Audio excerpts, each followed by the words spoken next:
Bonjour les balances et bienvenue dans votre taroscope pour ce mois de juin. Alors pour ce mois-ci, le tirage vient toucher quelque chose de très intérieur, hein.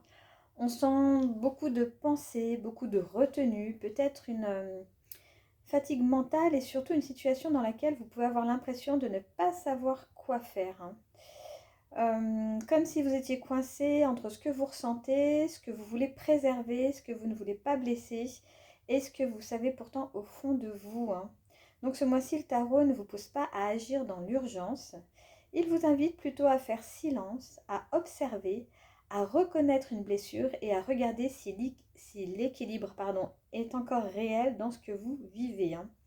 Donc on va regarder ensemble l'énergie générale du mois, ce qui se joue intérieurement pour vous. On va voir ce qui se passe du côté des relations, du côté du travail, des projets. Puis on verra le message final du tarot pour avancer au mieux en ce mois de juin. Comme toujours, prenez ce qui résonne en vous et laissez le reste de côté. Je, je tiens à vous dire que le tarot ne vient pas écrire votre moi, mais ne vient pas écrire votre moi à votre place. Il vient éclairer les énergies en présence pour vous aider à observer ce qui se joue et pour avancer avec un petit peu plus de clarté. Donc maintenant que tout ça est posé, on va commencer tout de suite avec l'énergie générale du mois et nous avons le 8 d'épée. Alors le 8 d'épée, c'est cette sensation d'être bloqué, hein. C'est comme si vous étiez coincé, comme si aucune option n'était vraiment simple, hein. On a l'impression que tout est fermé, que chaque mouvement peut créer un problème, que chaque choix peut blesser quelqu'un ou nous mettre en difficulté, hein. Mais cette carte a une nuance très importante, hein. Dans le 8 d'épée, le blocage, c'est en grande partie mental, hein. C'est pas vraiment dans le concret, c'est pas dans les faits, mais c'est vraiment notre mental qui bloque, hein. Cela ne veut pas dire que tout est imaginaire, cela veut dire que votre perception de la situation peut être enfermée par la peur, par le doute, par des scénarios, par cette impression de ne pas avoir le droit de bouger, hein. Et pour vous, Balance, cette carte hein, peut être très parlante, hein, parce que vous pouvez avoir tendance à peser, mesurer, comparer, essayer de trouver la décision la plus juste, la plus harmonieuse et puis la moins blessante, hein. Et c'est une grande qualité, mais parfois, à force de vouloir éviter le conflit ou à préserver l'équilibre, vous pouvez vous retrouver immobile. Vous ne choisissez plus vraiment, hein. Vous attendez que les choses se dénouent d'elles-mêmes. Vous espérez qu'une réponse extérieure viendra rendre la situation plus facile, hein. Sauf que le 8 d'épée vient dire ce mois-ci, regardez où vous vous enfermez. Qu'est-ce que vous vous interdisez de dire? Qu'est-ce que vous n'osez pas reconnaître? Quelle option existe mais vous semble impossible parce qu'elle dérangerait trop l'image d'harmonie? En juin, il peut y avoir une sensation de flou aussi, hein, donc de blocage, de pression mentale, mais cette carte vous rappelle que vous n'êtes peut-être pas aussi sans issue que vous le croyez. Il y a peut-être une marge de mouvement, même petite. Elle peut être discrète, mais elle est vraiment réelle, hein. Ce qui se joue intérieurement pour vous, nous avons le 4 d'épée. Et là, le tarot, il insiste. Vous avez besoin de repos mental. Le 4 d'épée, c'est la pause, le silence, le retrait. Ce moment où l'on ne peut plus continuer à penser, analyser, retourner la situation dans tous les sens. Il faut poser l'épée, il faut arrêter de se battre intérieurement. Intérieurement, en juin, vous pouvez être fatigué. Alors, pas forcément de la fatigue physique, hein, mais fatigué de réfléchir, fatigué de comprendre, fatigué de devoir décider, fatigué de porter un conflit intérieur en souriant à l'extérieur. Le 4 d'épée vous dit, avant de faire quoi que ce soit, revenez au calme. Parce que vous ne trouverez pas une réponse juste dans un mental qui est saturé. Et c'est peut-être le grand piège du mois, hein. Croire qu'en pensant encore plus, vous allez enfin vous libérer. Mais parfois, la réponse ne vient pas parce qu'on ajoute une analyse. Elle vient parce qu'on arrête d'alimenter le bruit. Cette carte peut aussi indiquer une période où vous avez besoin de prendre de la distance avec une situation, avec une personne. Euh, non pas pour fuir, hein, mais pour entendre votre propre vérité. Parce que quand vous êtes trop pris dans l'énergie des autres, vous pouvez ne plus savoir ce qui vous appartient vraiment, hein. Le 4 d'épée vous demande de retrouver votre espace intérieur. Pas pour disparaître, pas pour tout repousser, mais pour reprendre contact avec vous-même, hein. On passe maintenant aux relations. Qu'est-ce qui se passe? Et là, nous avons le 3 d'épée. Et là, on touche une blessure. Cette carte, elle parle de peine, elle parle de déception, de mots qui ont fait mal, d'une vérité difficile à accepter. C'est une carte qui peut parler d'un chagrin relationnel, d'une séparation, d'un conflit, d'une blessure de confiance ou simplement d'une douleur qui revient parce qu'elle n'a pas été complètement entendue. Dans votre relationnel en juin, il peut y avoir quelque chose qui pique, hein, quelque chose qui demande à être reconnu. Peut-être ça a été une parole blessante, peut-être une déception, un manque de clarté, une situation que vous essayez de faire comme si ça allait alors qu'au fond, ça a touché vraiment quelque chose de très sensible en vous. Et je vais être claire, le 3 d'épée ne demande pas de dramatiser. Il demande de ne pas minimiser. Parce que parfois, pour préserver l'harmonie, vous pouvez mettre la douleur sous le tapis. Vous vous dites, oh, c'est pas si grave, oh, je comprends l'autre, je ne veux pas faire d'histoire, je vais prendre sur moi. Mais le cœur, lui, il en garde une trace, hein, malgré tout, hein. Et ce mois-ci, le tarot vous demande peut-être d'arrêter de faire passer la paix extérieure avant votre vérité intérieure. La vraie harmonie ne se construit pas en niant ce qui fait mal. Donc si vous êtes en couple, cette carte peut indiquer une conversation qui est nécessaire à faire, une blessure à nommer, quelque chose à réparer ou à clarifier. Si vous êtes célibataire, elle peut parler d'une ancienne douleur qui influence encore votre façon d'aimer ou de vous ouvrir, hein.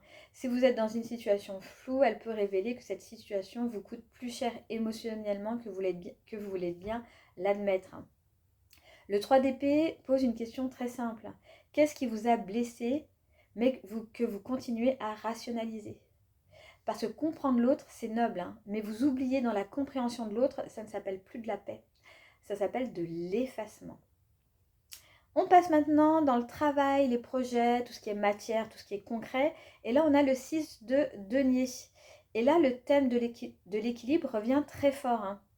Le 6 de denier parle du donner et du recevoir, de l'aide, du soutien, de la répartition, de ce qui circule en fait entre les personnes, hein. Dans le concret, cette carte peut parler d'argent, de temps, d'énergie, de reconnaissance, d'un échange matériel ou professionnel, hein. Pour vous, Balance, elle est très importante parce qu'elle vient poser une question centrale. Est-ce que l'échange est juste? Est-ce que vous donnez trop? Est-ce que vous recevez assez? Est-ce que vous acceptez l'aide quand elle est là? Est-ce que vous vous placez toujours dans le rôle de celui qui comprend, qui arrange, qui donne, qui comprend, qui compense aussi? Donc dans le travail, ça peut parler d'une redistribution nécessaire. Peut-être revoir une organisation, demander du soutien, poser une limite, ajuster une charge, clarifier ce qui vous revient vraiment, hein. Le 6 de denier peut aussi être positif. Il peut montrer une aide qui arrive, un échange utile, un appui, une personne qui vous tend la main, une forme de reconnaissance concrète, hein. Mais dans ce tirage avec le 8 d'épée et le 3 d'épée, moi je le lis surtout comme un appel à rééquilibrer, hein. Parce que si vous vous sentez bloqué ou blessé, il y a peut-être une question de réciprocité derrière, hein. Vous donnez peut-être plus que vous ne recevez. Vous portez peut-être plus que votre part, hein. Vous attendez peut-être que l'autre remarque un déséquilibre, alors qu'il faudrait peut-être juste lui dire en fait, juste en parler. Et là, attention, parce que nommer un déséquilibre, ce n'est pas créer du conflit, hein. C'est donner une chance à la relation ou à la situation de redevenir plus juste. Ne pas la nommer en revanche peut créer du ressentiment. Et le ressentiment, c'est souvent une colère qui n'a pas trouvé de sortie élégante. Très balance ça, hein. Même la colère essaye de rester bien coiffée, hein. Et on arrive tout doucement au message final du tarot. Et là, nous avons le 7 d'épée. Et cette carte, il faut la lire un petit peu avec nuance, je pense, hein.